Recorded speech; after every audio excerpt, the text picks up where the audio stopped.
Di hari-hari kita sekarang sedang heboh wabah corona dan terus berkembang. Hanya Allah Subhanahu wa taala yang mengetahui kapan akan diangkat olehnya. Ada pandangan Islam tentang bagaimana setiap muslim menghadapi segala macam penyakit dan wabah. Dan kita di saat-saat sekarang saatnya untuk mempelajari masalah itu. Teman-teman sekalian, kita harus yakin dengan sabda Nabi SAW dalam hadis Bukhari. Beliau bersabda, "Ma anzalallahu da'an illa anzalallahu lahu shifa." Allah tidak akan pernah menurunkan penyakit kecuali Allah turunkan kesembuhan bersamanya. Enggak ada kata-kata tidak ada kesembuhan. Enggak ada dalam Islam penyakit tidak ada obatnya, mustahil. Pasti ada. Itu sabda Nabi SAW dan tidak mungkin salah. Ini wahyu yang sudah diberikan kepada kita. Maka yang harus dilakukan 3 hal. Yang pertama adalah berdoa, berzikir, sholat, sedekah, taubat. Ini asas daripada hilangnya wabah dan juga penyakit. Mara bahaya. Dan ini banyak ditinggalkan oleh kaum muslimin. Misal, masalah doa, kata Nabi SAW, la yaruddul qadha illa doa. Tidak akan pernah ada yang bisa mengubah takdir kecuali doa. Kemudian Nabi SAW juga bersabda di dalam hadis riwayat Tirmidzi, inna doa yanfa'u mimma nazala wa mimma lam yanzil, fa'alaikum ibadallahi bid doa. Sesungguhnya doa akan bermanfaat terhadap apa yang sudah ditetapkan, takdirkan, dan apa yang belum ditetapkan atau ditakdirkan. Maka hendaklah kalian memperbanyak doa. Juga dalam sabda Nabi SAW tentang masalah doa, seperti misalnya doa keluar dari rumah.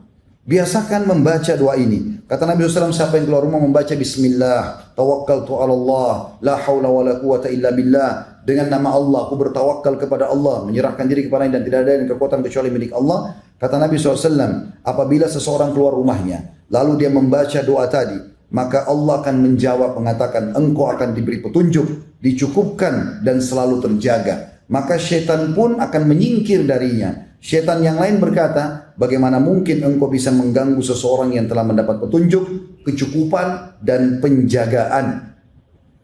Ini sebuah hal yang luar biasa. Bagaimana dia membaca doa keluar rumah misalnya. Begitu juga dengan doa-doa yang lain.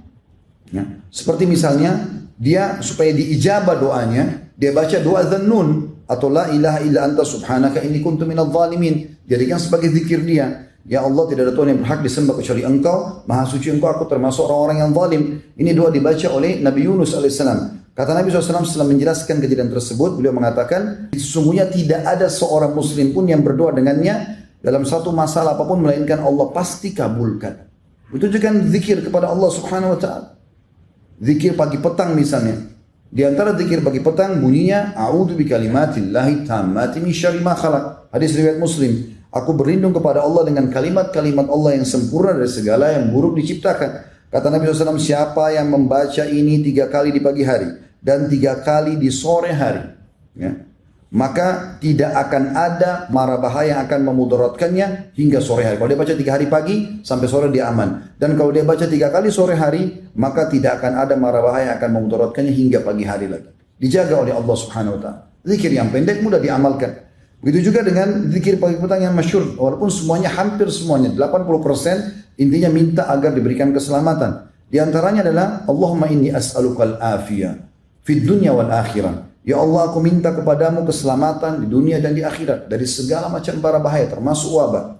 Allahumma inni as'alukal afwa wal afiyata fi dini wa dunyaya wa ahli wa mali. Allahumma astur awrati wa amir rawati. Allahumma ahfazni min bayni yadayya wa min khalfi wa an yamini wa an shimali wa min fawqi wa a'udzu bi'azamatika an uqtala min tahti. Hadis sahih riwayat Ahmad.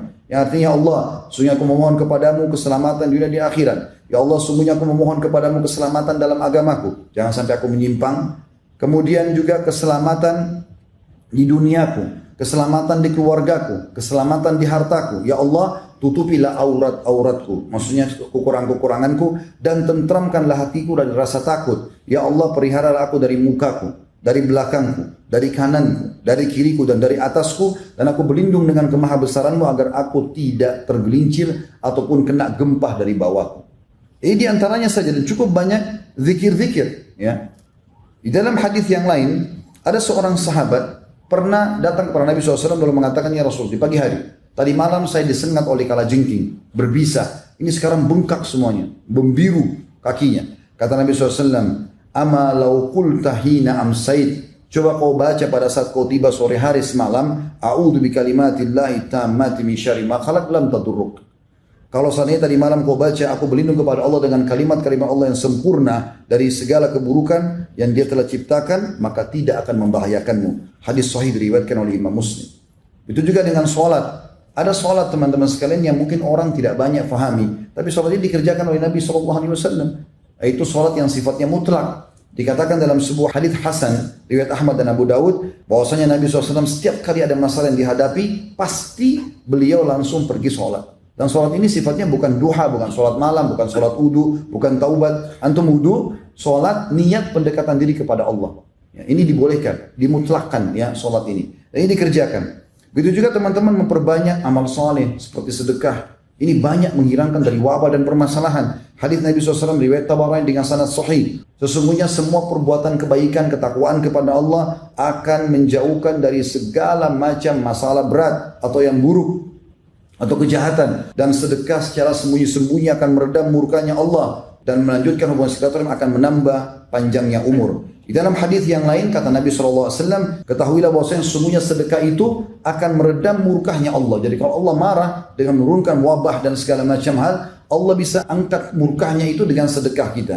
Dan juga Dia akan bisa menolak mati yang buruk.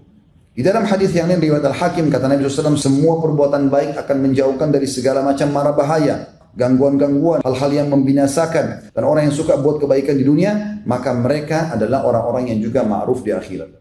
Termasuk teman-teman sekalian dianjurkan agar menutup wadah-wadah minum dan makan. Disebutkan dalam sebuah hadis, dan hadis ini juga adalah hadis yang sahih. Ya kan Imam Muslim. Saya langsung ke terjemahannya. Kata Nabi SAW, tutuplah bejana-bejana, rapatkanlah tempat-tempat minum, karena pada saat orang-orang lagi tidur, ketika turunnya wabah atau di malam hari turun wabah, tidaklah ia melewati bejana yang tidak ditutup ataupun tempat minum yang tidak dirapatkan, kecuali ia akan masuk ke dalamnya. Wabah itu akan masuk. Makanya sunnah Nabi SAW adalah bagaimana kita menutup wadah-wadah minuman dan makanan kita. Kemudian kita masuk juga pengobatan dengan cara yang diajarkan oleh Nabi SAW. Seperti misalnya ruqyah syariah. Teman-teman yang mau lebih jauh bisa nonton insya Allah ceramah kami di YouTube tentang masalah ruqyah syariah. Dan ini ulama sudah sepakat mengatakan bukan hanya orang kena racun, sihir, tapi juga dia bisa mengobati segala macam masalah dan penyakit.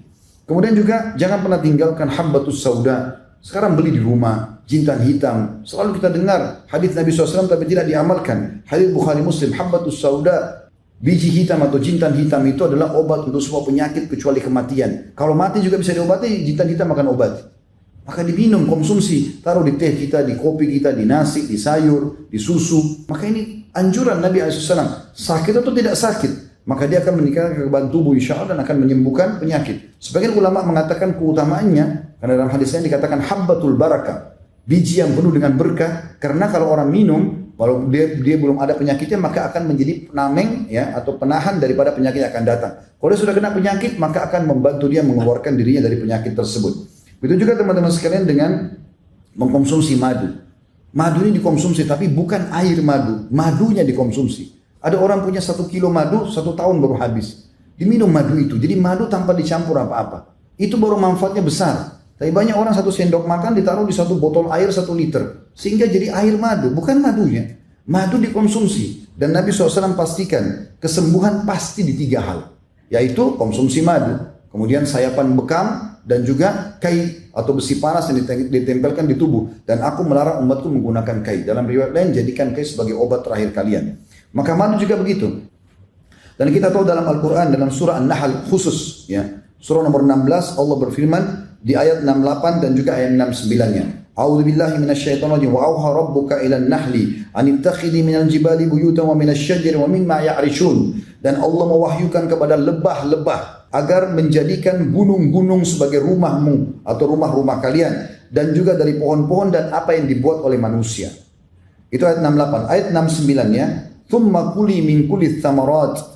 Kemudian makanlah hai para lebah, Allah wahyukan kepada ciptaannya lebah, makanlah dari semua jenis buah-buahan. Fasluki subul rabbiki dzulula. Lalu ikutilah petunjuk jalan yang sudah Allah berikan kepada kalian. Yakhruju min butuniha syarab.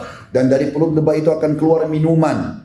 Mukhtalifa alwanuhu fihi shifaa'un linnas. yang warnanya berbeda-beda. Ada madu warna hitam, ada coklat muda, ada kemerah-merahan. Warnanya berbeda-beda, ada yang madu warna putih dan seterusnya. Semua itu keluar dari perut lebah, kata Allah, ada obat untuk manusia. Inna fi dzalika laayatan liqaumin yatafakkarun. Itu betul-betul ada tanda-tanda kebesaran Allah bagi kaum yang mau memikirkannya. Itu juga dengan bekam, saudaraku seiman. Jangan pernah tidak bekam. Dan Nabi SAW mengatakan dalam hadis sahih riwayat Ahmad, sebaik-baik pengobatan penyakit kan adalah berbekam. Juga teman-teman sekalian, konsumsi air zam-zam. Jangan lupakan air zam-zam. Beli, milikin, minum. Dan kata Nabi SAW dalam hadis sahih riwayat Muslim, air zam-zam penuh dengan berkah. Ia merupakan makanan yang mengenyangkan dan obat untuk semua penyakit. Juga sabda Nabi SAW dalam hadis riwayat Ahmad dan Ibnu Majah, zam-zam sesuai dengan niat dan tujuan orang yang meminumnya. Minta kesembuhan, Allah kasih. Minta apapun, Allah akan kasih. Jadi ini bentuk-bentuk ikhtiar kita.